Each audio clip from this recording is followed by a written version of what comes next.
Party کے chairman Bilawal Bhutto Zardari نے کہا ہے کہ 26ویں آئینی ترمیم پارلیمنٹ کے سوا کوئی بھی ختم نہیں کر سکتا. کوئی اور ادارہ 26ویں ترمیم ختم کرے گا تو کوئی نہیں مانے گا. متنازع پیک ایکٹ پر بلاول بھٹو کا کہنا تھا کہ پیک ایکٹ پر میڈیا اور ڈیجیٹل میڈیا کے نمائندوں سے مشاورت ہوتی تو بہتر ہوتا. پیپلز پارٹی کی وجہ سے پیکا کا قانون پہلے سے بہتر ہوا ہے. جہاں تک سپریم کورٹ کا ماحول ہے، یہ افسوسناک بات ہے کہ جب بھی سپریم کورٹ کی عہدے میں تبدیلیاں آتے ہیں تو برادر جو ججز ہیں وہ چیف جسٹسز کے جو راستے ہیں ان میں آسانیاں پیدا کرنا چاہیے، ایسے مشکلات پیدا نہیں کرنا چاہیے. ویسے افسوس کے ساتھ کہنا پڑ رہا ہے اب یہ ایک 26th امینڈمنٹ یا 22nd امینڈمنٹ نہ ہو، آپ کو یہ ماننا پڑے گا کہ یہ اب پاکستان کی عدالت میں ایک روایت بن چکا ہے. جہاں تک 26th امینڈمنٹ کی رول بیک کی بات ہے تو صرف اس ادارے کے پاس اختیار ہے، تو نہ ہم مانیں گے، نہ ملک مانیں گے، نہ کوئی اور مانیں گے کہ کسی اور ادارہ آئین کو رول بیک کرے. پاکستان پیپلز پارٹی نے اپنی مشاورت کے دوران حکومت سے یہی مطالبہ کیا، یہی تجویز دی کہ آپ کو کنسنسس بنانا پڑتا ہے کسی بھی قدم اٹھانے سے پہلے، اور صرف پاکستان پیپلز پارٹی کا انپٹ لینے سے تو کنسنسس نہیں بنتا. خاص طور پہ جو میڈیا اور ڈیجیٹل میڈیا کے نمائندے ہیں ان سے اگر مشاورت کمیٹی سٹیج پہ سے پہلے ہوتا تو ضرور بہتر ہوتا. اسپیکر قومی اسمبلی نے مذاکراتی کمیٹی کا اجلاس 28 جنوری کو طلب کر لیا. حکومتی کمیٹی کے ترجمان عرفان صدیقی نے کہا ہے کہ پی ٹی آئی کو اجلاس میں شرکت کی دعوت دی گئی ہے.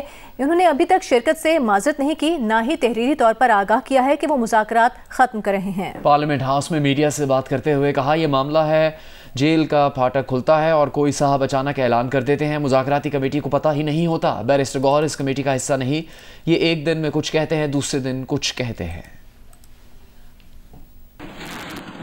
ایک پھاٹک کھلتا ہے جیل کا اور کوئی صاحب نکلتے ہیں اور اچانک ایک اعلان کر دیتے ہیں. نہ مذاکراتی کمیٹی کو پتہ ہوتا ہے، ان کی کمیٹی کو پتہ نہیں ہوتا. یہ کھیل تھوڑا ہی ہے بچوں کا کہ ایک دن آپ کہیں جی کہ ہم بات نہیں کرتے، دوسرے دن کہیں کہ اگر یہ ہو جائے. یہ اگر مگر سے نکلیں اور جو بات طے ہوئی تھی کہ 7 ورکنگ ڈیز کے بعد آئیں، 28 تاریخ کو بیٹھیں ہمارے ساتھ. اگر بیٹھنا ہے، سننا ہے ہمارا جواب، کمیشن بننا ہے نہیں بننا ہے، یہ وہاں بات ہوگی نا. گور صاحب تو اس کمیٹی کے ممبر نہیں ہیں. اپنی کمیٹی سے کہیں کہ جو وعدہ آپ لوگوں نے کیا تھا اس کے مطابق جا کے بیٹھو اور ہمارا جواب سنو. تحریک انصاف کے چیئرمین بیرسٹر گوہر نے ایک بار پھر کہا ہے کہ ان کی جماعت اب کسی اور مذاکراتی میٹنگ میں شریک نہیں ہوگی، نہ ہی وہ 28 جنوری کے اجلاس میں شرکت کریں گے. کمیشن بنانے کے لیے 7 دن کافی تھے لیکن کوئی پروگریس نہیں ہوئی. بیرسٹر گوہر نے کہا کہ بانی پی ٹی آئی نے مذاکرات روکے ہوئے ہیں. ہم کھلے دل کے ساتھ مذاکرات میں بیٹھے تھے. ہم نے صرف 2 مطالبات رکھے تھے. بڑے ہیوی ہارٹ کے ساتھ اعلان کیا ہے اور مذاکرات کو خان صاحب نے کال اپ کر دیے. اس کی ریزن یہی ہے کہ نہ صرف یہ کہ خان صاحب سے ملنے نہیں دیا گیا، حامد رضا صاحب کے گھر پہ بھی اٹیک ہوا. حکومت نے کسی بھی سٹیج پہ سیریسنس شو نہیں کی. وہ مطالبات ان رائٹنگ دینے کی کیا ضرورت تھی جو آلریڈی واضح تھے، سمپل تھے، ریکارڈڈ تھے منٹس آف دا کمیٹی میں. اس کے باوجود ہم نے ان رائٹنگ دے دیا تاکہ ان کو شکوہ نہ ملے، ان کو جواز نہ ملے اس کو کرنے کی. کیا اس بات پہ اتنے اعلان پہ کہ کمیشن بننے جا رہا ہے یا نہیں، پھر بھی کمیشن بننے کا اعلان تک نہیں ہوا؟ اعلان کرنے میں کیا حرج ہے؟ پھر بیٹھ جاتے، اعلان تو کر دیتے. وزیر اعظم شہباز شریف نے کہا ہے کہ انسانی اسمگلنگ میں ملوث انسانیت کے قاتلوں کو کیفر کردار تک پہنچائیں گے. وزیر اعظم کی زیر صدارت غیر قانونی تارکین وطن کی کشتی میں پاکستانیوں کی اموات کے واقعے پر اجلاس ہوا. وزیر اعظم کی سربراہی میں انسانی اسمگلنگ کے سدباب کے لیے ٹاسک فورس قائم کر دی گئی. وزیر اعظم کی انسانی اسمگلنگ کے گروہوں کی نشاندہی کر کے انہیں عبرتناک سزا دلوانے کی ہدایت. کہا کہ ان گروہوں کے افراد کی گرفتاریوں میں تیزی لائی جائے. رکن قومی اسمبلی جنید اکبر کو پبلک اکاؤنٹس کمیٹی کا چیئرمین منتخب کر لیا گیا ہے. قومی اسمبلی سیکریٹریٹ اعلامیے کے مطابق طارق فضل چودھری، عمر ایوب، شبلی فراز نے جنید اکبر خان کا نام تجویز کیا، جبکہ ریاض فتیانہ، عامر ڈوگر، وجی قمر، سردار یوسف زمان اور دیگر نے جنید اکبر کی تائید کی. جنید اکبر خان نے کہا کہ وہ تمام اراکین کو ساتھ لے کر چلیں گے. کیا بانی پی ٹی آئی وزیر اعلیٰ خیبر پختونخوا علی امین گنڈاپور سے ناراض ہیں؟ علی امین گنڈاپور کے مخالف گروپ کے جنید اکبر کو پبلک اکاؤنٹس کمیٹی کا سربراہ بنا دیا گیا. کیا خیبر پختونخوا میں بڑی تبدیلیاں آنے جا رہی ہیں؟ جانیے اہم تفصیلات رات 10 بجے کی ہیڈ لائنز کے بعد. پروگرام آج شاہ زیب خانزادہ کے ساتھ میں صرف جیو نیوز پر. سینٹ میں متنازع پیکا ترمیمی bill digital nation Pakistan bill P T A ترمیمی بل پیش کر دیا گیا. ڈپٹی چیئرمین نے متنازع پیکا ترمیمی بل سمیت دیگر بل قائمہ کمیٹی کے سپورٹ کرتے ہوئے 3 روز میں رپورٹ طلب کر دی. بلز پیش کیے جانے کے وقت پی ٹی آئی نے شدید احتجاج کیا. اپوزیشن اراکین نے ڈیسک بجائے اور پیکا ایکٹ نامنظور کے نعرے لگائے. متنازع پیکا ترمیمی بل کے خلاف سینٹ گیلری سے صحافیوں نے واک آؤٹ کیا. احتجاج کے دوران ہی ڈپٹی چیئرمین نے اجلاس 27 جنوری شام 4 بجے تک ملتوی کر دیا. سینٹ میں قائد حزب اختلاف سینیٹر شبلی فراز نے کہا کہ پیکا قوانین نے میڈیا کی آزادی کو کال کوٹری میں ڈال دیا ہے. حکومت اظہار رائے کی آزادی کو کنٹرول کرنا چاہتی ہے. قومی اسمبلی میں اپوزیشن لیڈر عمر ایوب نے کہا کہ پارلیمان سے کالے قوانین منظور کر کے اظہار رائے کو ختم کیا جا رہا ہے. جو پیکا ایکٹ بنا ہے اس میں جو ترامیم کی گئی ہے وہ انتہائی ڈریکونین ہے. وہ بالکل پاکستان کی جو میڈیا کی جو آزادی ہے اس کو بالکل ایک ایسے کال کوٹری میں لے گئے ہیں جس سے کہ ہمارے صحافی دوستوں کا، ہمارے جو بھی لکھنے والے ہیں جرنلسٹ بھائی، وہ ان کو 10 دفعہ دائیں بائیں دیکھ کے ان کو اپنا لکھنا پڑے گا اور اپنی ڈیوٹی کرنی پڑے گی. یہ قوانین ویپنائز ہو رہے ہیں، ان کو ہتھیار کے طور پہ استعمال کیا جائے گا. اور وہ ہتھیار کا ہدف یا نشانہ کون ہے؟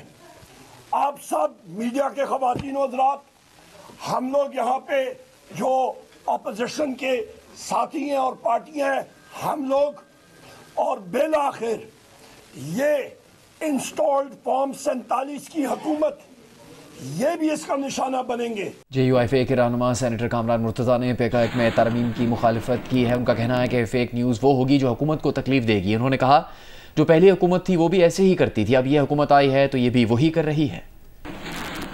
فیک نیوز کا اسٹینڈرڈ یہ ہوگا کہ جو حکومت کو تکلیف دے رہی ہے وہ اس کو کہیں کہ وہ فیک ہے، اور جو حکومت کو تکلیف نہیں دے رہی ہے یا حکومت یا ریلیٹڈ جو بھی ادارے ہیں ان کو تکلیف دے تو وہ فیک کرتی. اور کسی کو بھی جب تک وہ کہے کہ یہ فیک نہیں تھی اس وقت تک وہ مصیبت بنائے رکھیں گے، پھر اپنے آپ کو انوسنٹ ثابت کرنا پڑے گا. تو یہ زیادتی ہے اور ہر حکومت ایسے کرتی ہے. جس کی پہلی حکومت تھی وہ بھی ایسی کرتی تھی، یہ اب کی حکومت ہے یہ بھی ایسی کرتی ہے. خیبر پختونخوا اسمبلی نے متنازع پیکا ترمیمی ایکٹ کے خلاف مذمتی قرارداد منظور کر لی. قرارداد میں کہا گیا ہے کہ کے پی اسمبلی آزادی صحافت اور اظہار رائے کی آزادی پر قدغن کو مسترد کرتی ہے اور صحافی برادری کے ساتھ مل کر یکجہتی کا اظہار کرتے ہیں. قرارداد میں وفاق سے پیکا ایکٹ سے غیر جمہوری اور متنازع ترمیم واپس لینے کا مطالبہ کیا گیا ہے. پیکا ایکٹ کے خلاف صحافیوں نے اجلاس کی کوریج سے علامتی بائیک آؤٹ کیا. احتجاج میں Khyber union of journalist, Peshawar press club کے صدور نے بھی شرکت کی. حکومت کی جانب سے مشتاق غنی اور ڈاکٹر امجد بھی احتجاج میں شریک ہوئے. پنجاب میں 10ویں کلاس کے مطالعے پاکستان کی کتاب میں وزیر اعلیٰ مریم نواز سمیت نمایاں خواتین پر خصوصی مضمون شامل کیا گیا ہے. سیکریٹری اسکولز ایجوکیشن خالد وٹو کے مطابق مضمون میں ان خواتین کا ذکر کیا گیا ہے جنہوں نے اپنے شعبے میں نام بنایا. ان میں محترمہ فاطمہ جناح، بے نظیر بھٹو، نصرت بھٹو، کلثوم نواز، مریم نواز، لاہور ہائی کورٹ کی چیف جسٹس عالیہ نیلم، فہمیدہ مرزا، بلقیس ایدھی، شمشاد اختر، نگار جوہر، عرفہ کریم اور سمینہ بیگ شامل ہیں. خالد وٹو کے مطابق یہ خواتین طالبات کے لیے رول ماڈل ہیں اور بچیوں کی حوصلہ افزائی کے لیے مضمون نصاب میں شامل کیا گیا ہے. لاہور میں کل باکسنگ کا میلہ لگے گا. پاکستانی باکسرز مختلف ویٹ کیٹیگری میں مقابلے کریں گے. دلچسپ مقابلے جیو سپر براہ راست نشر کرے گا. لاہور میں انٹرنیشنل باکسنگ میلہ لگے گا جس میں ایک نہیں دو نہیں کئی پاکستانی باکسرز مختلف ویٹ کیٹیگریز میں مقابلہ کریں گے. پاکستانی باکسرز عثمان وزیر ویلڈر ویٹ باکسنگ چیمپئن شپ کے میچ میں تنزانیہ کے باکسر البانو کلیمنٹ کے مد مقابل ہوں گے، جبکہ پاکستان کے خوشحال خان، آصف ہزارہ، تیمور خان، علی نواز، سجاد ہزارہ، مبشر اور اسامہ علی بھی ایکشن میں نظر آئیں گے. لاہور میں دوپہر میں شروع ہونے والے مقابلے پاکستان کا پہلا اسپورٹس چینل جیو سپر براہ راست نشر کرے گا.